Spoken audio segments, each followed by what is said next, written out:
¿Sabías que existe mucha confusión en torno a lo que conocemos como el pecado original?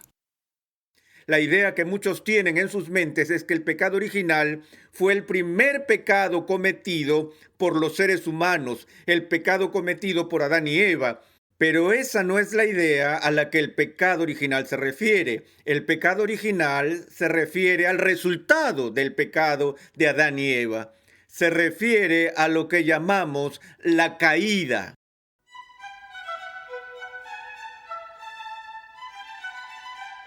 Gracias por acompañarnos en una entrega más de Renovando tu Mente con el Dr. R.C. Sproul.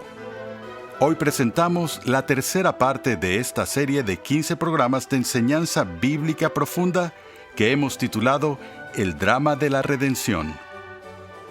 Una de las mayores controversias en la iglesia primitiva comenzó con una oración. El gran teólogo Agustín de Hipona oró diciendo: «Oh Dios, manda lo que quieras y concede aquello que has mandado». Pelagio protestó argumentando que Dios nunca ordenaría algo que el hombre no pudiera hacer.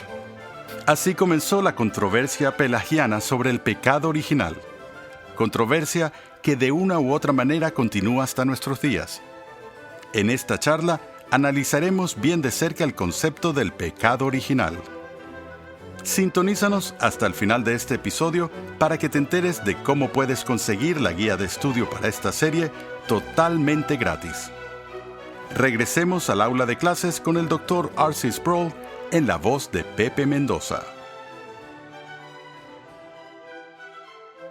Cuando estaba terminando el siglo IV, al inicio del siglo V, una tremenda controversia teológica estalló y amenazó el alma misma de la iglesia, aunque empezó como algo inocuo. El gran teólogo Agustín había creado una famosa oración que decía esto: «Oh Dios, manda lo que quieras y concede aquello que has mandado». Es decir, que el espíritu detrás de la oración de Agustín era esto: «Oh Dios, reconozco que como criatura hecha a tu imagen y que tú, como el soberano creador y gobernante del universo, tienes el derecho de ordenarme lo que tú quieres que yo haga». Agustín estaba reconociendo eso en tal oración, pero luego él continúa y dice: «Y concédeme lo que tú has ordenado». ¿Qué quiere decir Agustín con eso? Él estaba diciendo: «Oh Dios, cuando me das órdenes, cuando ejercitas tu voluntad y manifiestas tu ley, no tengo el poder dentro de mi propia alma para obedecer tus mandamientos sin tu ayuda». Ahora, ¿por qué Agustín dijo eso? Él lo dijo porque estaba absolutamente convencido de una doctrina que es sostenida por todo el mundo cristiano, y esa doctrina es la del pecado original. La doctrina del pecado original. Existe mucha confusión acerca de lo que se quiere decir con este término pecado original, porque la palabra original sugiere que eso fue lo primero en vez de algo futuro o una copia posterior. La idea que muchos tienen en sus mentes es que el pecado original fue el primer pecado cometido por los seres humanos, el pecado cometido por Adán y Eva. Pero esa no es la idea a la que el pecado original se refiere. El pecado original se refiere al resultado del pecado de Adán y Eva. Se refiere a lo que llamamos la caída. Cuando Adán y Eva pecaron, toda la creación cayó. Y tal caída fue una caída a la corrupción, de tal forma que todos los que nacieron desde Adán y Eva han nacido con una naturaleza que estaba corrompida. Esa es la razón por la que el Nuevo Testamento dice: somos por naturaleza hijos de ira. Y David diría: en pecado me concibió mi madre.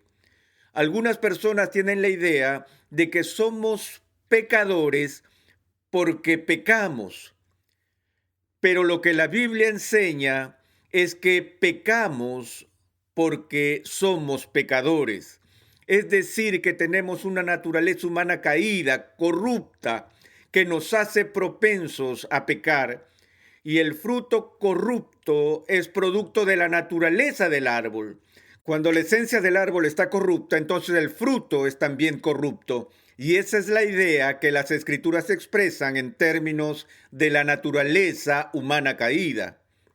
Jonathan Edwards, el gran teólogo puritano, alguna vez escribió un largo tratado acerca del pecado original, y mucho de ese trabajo estuvo diseñado para explicar a través de las escrituras la enseñanza bíblica del pecado original. Pero también tiene una sección donde argumenta que aun si la Biblia nunca dijera que hay tal cosa como el pecado original o tal cosa como una naturaleza humana caída, solo la razón demandaría que saquemos esa conclusión. ¿Por qué? Porque él dijo, todos reconocen que nadie es perfecto y que todos tenemos algo de corrupción. Y así Edwards hace esta simple pregunta: ¿cómo puede ser esto? Si todos nacemos inocentes, neutrales o buenos, y luego nos enfrentamos a diversas decisiones durante la vida, elecciones morales entre el bien y el mal, uno esperaría que al menos 50% de las personas permanecerían inocentes. ¿Por qué es que el 100% no lo son? Y algunos tratarían de explicarlo simplemente al decir, bueno, es la civilización la que nos corrompe, es la sociedad la que nos corrompe. Esa es una idea bastante popular hoy en día, y así una persona no tiene la posibilidad de permanecer en su estado de inocencia puro y pristino en la cual nació, porque hay tanta corrupción alrededor y hay tantas tentaciones que asaltan su sentido moral todos los días. Pero aún con esto debes preguntarte, ¿cómo se corrompió esa sociedad en primer lugar? Todavía esperarías que el 50% de esa sociedad sea justa y la otra mitad quizás sea mala, si es que naciéramos en un estado de neutralidad moral. La Biblia no enseña que hayamos nacido en un estado de neutralidad, pero les mencioné al inicio que esa oración de Agustín provoca una enorme controversia que es avivada cuando un monje en los días de Agustín, llamado Pelagio, alza su voz para protestar en contra de la oración de Agustín, diciendo: Agustín, tu oración sugiere que Dios nos da mandamientos a la gente que ellos no pueden obedecer. Y el argumento que Pelagio nos da es el siguiente: que es injusto para Dios o cualquiera el imponer obligaciones sobre la gente si es que ellos no tienen el poder de cumplir esas obligaciones. En otras palabras, decirle a una persona corrupta que debe obedecer la ley de Dios sería tan absurdo como decirle a la gente que debe volar de México a Brasil sin ayuda de ninguna clase de máquina, aviones, helicópteros o cohetes. No somos capaces de volar así. Necesitamos algún tipo de asistencia con el fin de transportarnos a través del aire. Las aves pueden volar, nosotros no. Por naturaleza carecemos del equipamiento necesario para volar. Y sería absurdo que Dios dijera: voy a tenerte como responsable moral para que vueles por ti mismo desde Colombia a México, y luego te condeno si al batir tus brazos no puedes elevarte en el aire.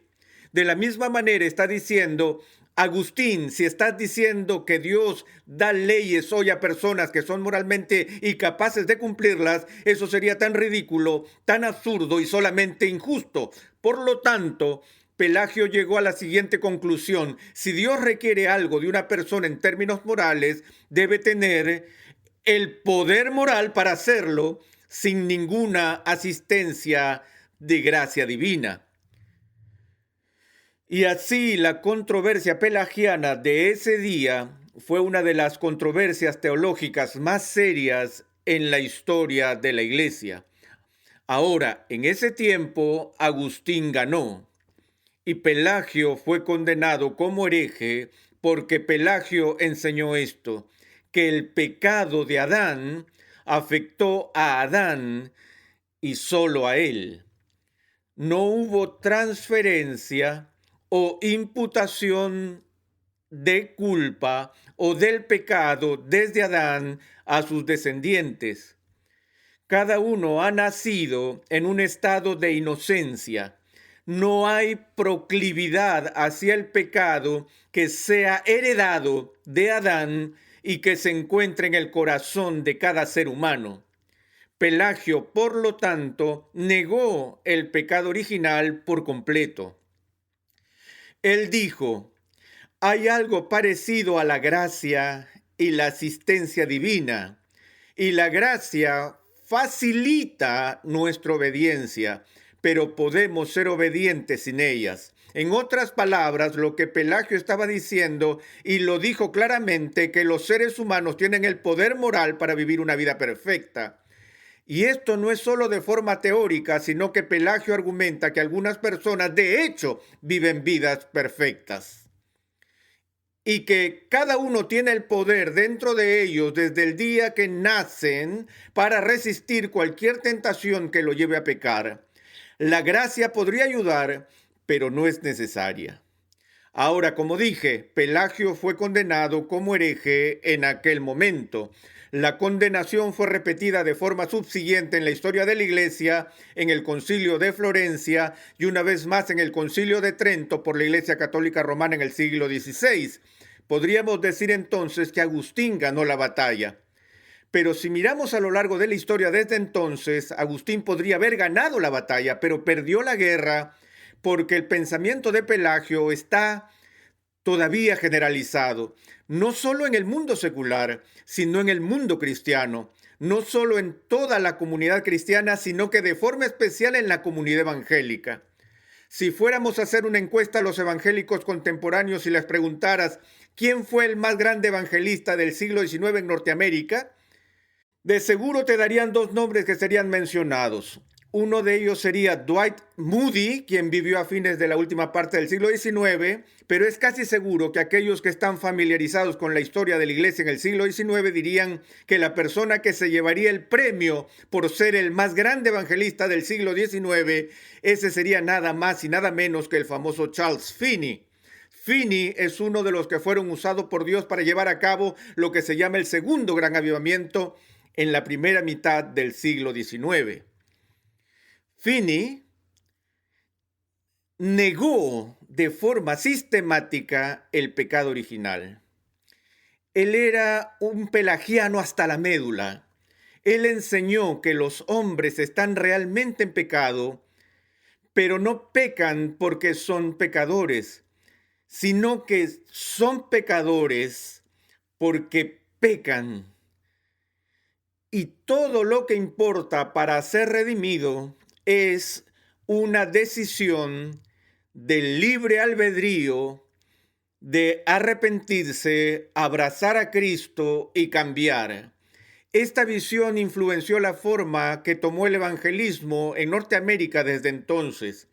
Y la idea que persiste es que hay tal cosa como una incapacidad moral heredada que es virtualmente insignificante, que la gente todavía tenga la habilidad de pecar, porque la objeción fundamental es esta, que no sería justo para Dios traer juicio a la gente que no participó en el jardín del Edén.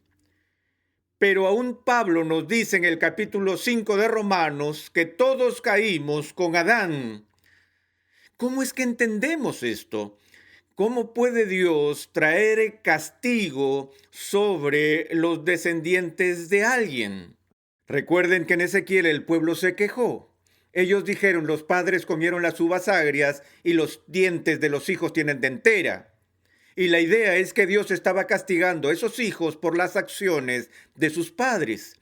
Y Ezequiel, hablando por Dios, dijo: no, Dios te castiga por tus propios pecados. Y esa es la idea que mantenemos en la mente. ¿Cómo puedo haber nacido caído cuando no tengo nada que ver con lo que pasó en el jardín del Edén? Esa es una de las más grandes objeciones que se tiene con respecto al cristianismo, porque el cristianismo enseña que la humanidad está en un estado caído y con todo Dios aún les demanda perfección. ¿Cómo puede ser esto? Bueno, al tratar de responder esta pregunta tan difícil se han presentado dos teorías, de hecho, más de dos, pero las dos teorías principales que han sido ofrecidas en la historia de la Iglesia son las que quisiera bosquejarles brevemente. La primera teoría es llamada la teoría del realismo, que expresa lo siguiente: la única manera en que sería apropiado justo que Dios traiga castigo sobre nosotros por lo que Adán y Eva hicieron sería si de alguna manera hubiéramos estado allí con Adán y Eva y que en efecto hubiéramos pecado originalmente con ellos. Entonces la culpa del pecado de Adán y Eva es realmente nuestra. Es decir, que significa que de alguna manera antes de nacer éramos entidades reales, que ya existíamos. Esto demanda algún tipo de idea que sostenga la preexistencia humana. Ahora, una vez más, hay diferentes clases de realismo, pero el enfoque bíblico, la defensa bíblica del realismo enseña esto, que nosotros de forma misteriosa ya existíamos antes de nacer. Y el argumento extraído desde el libro de Hebreos, tomado de la sección de Hebreos donde el autor de la carta está trabajando las credenciales de Jesús para ser nuestro sumo sacerdote, porque ¿cuál era el problema que tenían los cristianos en el primer siglo? Por un lado, ellos estaban diciendo, Jesús es nuestro rey, Él es el hijo de David. Y todos los judíos entendían que para ser hijo de David tenías que ser de la tribu de Judá, porque las promesas del reinado davídico en el Antiguo Testamento fueron prometidos a esa tribu y Jesús era de la tribu de Judá. Pero al mismo tiempo, entonces, el Nuevo Testamento declara que Cristo es nuestro sumo sacerdote y los judíos decían, espera un momento, ¿cómo puede ser Jesús nuestro sumo sacerdote? Porque el sumo sacerdote tiene que venir de la tribu. ¿De cuál tribu? Sí, de Leví. Tiene que venir de Leví. Y Jesús no era levita. Bueno, el autor de Hebreos trabaja diligentemente el punto de que el sacerdocio levítico, o así llamado sacerdocio arónico, denominado por Aarón, quien fue el jefe levita, quien llegó a ser el primer sumo sacerdote, no es el único sacerdocio que encontramos en el Antiguo Testamento. Junto al sacerdocio de Leví hubo otro sacerdocio, y este fue el sacerdocio que la Escritura habla como el que era de la orden de Melquisedec. Bueno, ¿quién era Melquisedec? Melquisedec, ese personaje extraño y enigmático del que se nos habla en el Génesis, que se encuentra con Abraham. Y en ese encuentro entre Melquisedec, quien es llamado rey de Salem, y su nombre significa rey de justicia, aquí tenemos a alguien que es descrito como el rey de justicia, el rey de paz, que se encuentra con Abraham y en tal encuentro le paga el diezmo y Melquisedec bendice a Abraham. Ahora, en el pensamiento judío la pregunta es, ¿el más grande bendice al menor o el menor bendice al más grande? ¿El más pequeño le da el diezmo al más grande o el más grande le da el diezmo al más pequeño? Y la respuesta es clara. Es el más grande el que bendice al más pequeño y es el menor el que le da el diezmo al más grande. Bueno, si Abraham es bendecido por Melquisedec y él le da el diezmo a Melquisedec, es muy simple para el pensamiento judío. Melquisedec es más grande que Abraham. Y luego el autor de Hebreos sigue la misma línea de pensamiento señalando que el padre es más grande que el hijo y el nieto. Si Abraham es el padre de Isaac, entonces Abraham es más grande que Isaac. Si Isaac es el padre de Jacob, Isaac es más grande que Jacob. Y si Jacob es el nieto de Abraham, Abraham es aún más grande que Jacob. Y de los lomos de Jacob vienen las 12 tribus, incluyendo la de Leví. Entonces Abraham es más grande que Leví. Y si Melquisedec es más grande que Abraham, y Abraham es más grande que Leví, por simple deducción, Melquisedec es más grande que Leví. Es entonces que el sacerdocio de Melquisedec es un sacerdocio superior al sacerdocio de Leví. Pero en medio de tal argumento, el autor de Hebreos hace la declaración de que Leví, mientras todavía estaba en los lomos de su padre Abraham, le dio el diezmo a Melquisedec. Aunque esto califica solo como una forma de decir las cosas en cierto sentido. Bueno, el realista dice que él realmente hizo eso. Él estaba realmente en los lomos de Abraham y nosotros estuvimos en los lomos de Adán cuando Adán pecó, aun cuando no habíamos nacido todavía. Vayamos un paso más adelante. Otro punto del realismo es que la idea de que R.C. Sproul existió en la mente de Dios por toda la eternidad y cuando Adán estaba siendo probado en el campo de juego, Dios miró y no solo vio a Adán, él vio a Adán y a R.C. Sproul, la idea de R.C. Sproul en la mente de Dios. Así que en la mente de Dios yo estaba allí, aun cuando no estaba encarnado. Y en este caso no tengo que tener un alma eterna que haya existido en el jardín del Edén. Todo lo que tenía que tener era estar en la mente de Dios en el Edén. Estoy realmente allí porque las ideas de Dios no son imaginarias. Ellas tienen una cierta realidad si eres un filósofo realista. Pero de cualquier modo, todo el tema del realismo era un intento de responder a la difícil pregunta: ¿cómo puede Dios sujetar generaciones futuras como responsables por el pecado de alguien más? Pero esta es solo una respuesta que nos fue dada: realismo. En nuestra próxima sesión estaremos viendo otra forma de acercarnos a esta pregunta porque es terriblemente difícil, pero quisiera dejarlos con este pensamiento hoy. Una cosa es clara en la Escritura y esta es que cuando Adán cayó, como sea que haya sido, nosotros caímos con él y no hemos nacido en un estado de neutralidad moral, hemos nacido en un estado de corrupción. Hace varios años atrás hubo un comediante que disfrutó un breve periodo de fama y popularidad en Estados Unidos. Su nombre era Flip Wilson. Una de las parodias regulares que Flip Wilson hizo era la de ser una persona que vería al juez venir hacia él para golpear el martillo sobre él. Y cuando el juez apareciera, Flip Wilson diría de forma particular: «Aquí viene el juez». Todos se reirían porque él se veía tan incómodo con la presencia del juez. Y entonces, cuando el juez viene, la otra expresión que Flip Wilson hacía cuando la persona estaba tratando de excusarse a sí mismo de su culpabilidad era: «El diablo me hizo hacerlo». Ahora, no tengo idea de dónde sacó esa línea, pero quizás fue de Génesis 3, donde esa fue la excusa que Adán trató de presentar. Él dijo: «La mujer que me diste me hizo caer». Y luego Eva dijo: «Bueno, sí lo hice, pero el diablo me engañó», y así sucesivamente. Básicamente, detrás de tal excusa está la suposición de que finalmente es culpa de Dios. Ahora, tú eres un pecador y sabes que eres un pecador y sabes que naciste de esa manera. ¿Alguna vez te pasa por la mente que Dios es culpable de que tú peques? No caigas en eso.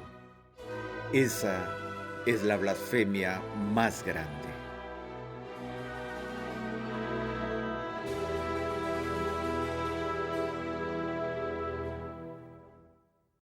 Si ya eres cristiano, ¿en realidad crees que antes de conocer a Cristo estabas muerto espiritualmente? En el día de hoy hemos visto cómo la Biblia enseña claramente que por el pecado de Adán, toda la raza humana fue condenada. Pablo nos dice en Romanos 3:23, por cuanto todos pecaron y están destituidos de la gloria de Dios. Por ende, quien no tiene a Cristo está muerto en sus delitos y pecados. Pero gracias a Dios que tenemos a Cristo, quien por su sacrificio pagó la deuda que no podíamos pagar, aplacando así la ira de Dios y dándonos vida eterna en Él.